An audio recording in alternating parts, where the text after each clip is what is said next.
नाशिकमधल्या बहुराष्ट्रीय आयटी कंपनीतील धर्मांतर प्रकरणामधल्या चारही आरोपींना आता 2 मे पर्यंत पोलीस कोठडी सुनावण्यात आलेली आहे। नाशिक सत्र न्यायालयानं ही पोलीस कोठडी सुनावलेली आहे। तौसिफ अत्तार, दानिश शेख, शाहरुख कुरेशी आणि रजा मेमनला पोलीस कोठडी 2 मे पर्यंत सुनावण्यात आलेली आहे। 15 ते 16 दिवस कस्टडी झालेली असे असताना आता अजून यांना कस्टडीची काय गरज आहे? म्हणजे कुठेतरी कलाटणी द्यायची आणि या केसमध्ये काहीतरी कॉर्पोरेट जिहाचं नाव द्यायचं, एका कंपनीला बदनाम करायचं आणि हे जे असे आरोपी ज्यांचं बॅकग्राऊंड काही नाही, कुठली गुन्हेगारी पार्श्वभूमी नाही, अशा लोकांना कुठेतरी घेऊन जाऊन टॉर्चर करायचं, हा भाग कुठेतरी थांबला पाहिजे। तर आज आम्ही तीच बाजू मांडली आहे। लेट अस होप आज ऑर्डर अवेटेड आहे, तर आम्ही रिक्वेस्ट केली की MCR करावी।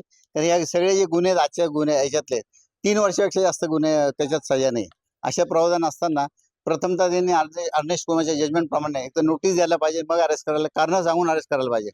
अरेस्ट केले, आता 5 दिवस मध्ये ठेवलेले आहे, अजून PCR मागताय। आमची म्हणणं आहे की MCR द्यावा, होपफुली आज MCR होईल। नरेंद्र दाभोलकरांच्या हत्येचा दोषी शरद कळसकरला मुंबई उच्च न्यायालयाकडून जामीन मंजूर करण्यात आलेला आहे। कळसकरला विशेष कोर्टानं 2024 मध्ये दोषी ठरवत जन्मठेपेची शिक्षा सुनावलेली होती। मात्र या निर्णयाला मुंबई उच्च न्यायालयात आव्हान दिलं गेलेलं होतं। अपिलावर निर्णय येईपर्यंत जामीन देण्याची कळसकरनं मागणी केली होती। त्यामुळे आता 50,000च्या हमीवर कळसकरला जामीन मंजूर करण्यात आल्याचं समजतंय।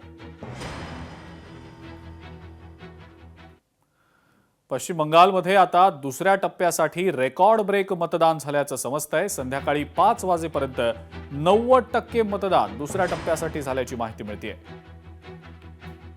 संध्याकाळी 5 वाजेपर्यंतची ही आकडेवारी आहे आणि कदाचित या आकडेवारीमध्ये आता आणखीही वाढ होऊ शकते अशी शक्यता वर्तवली जाते।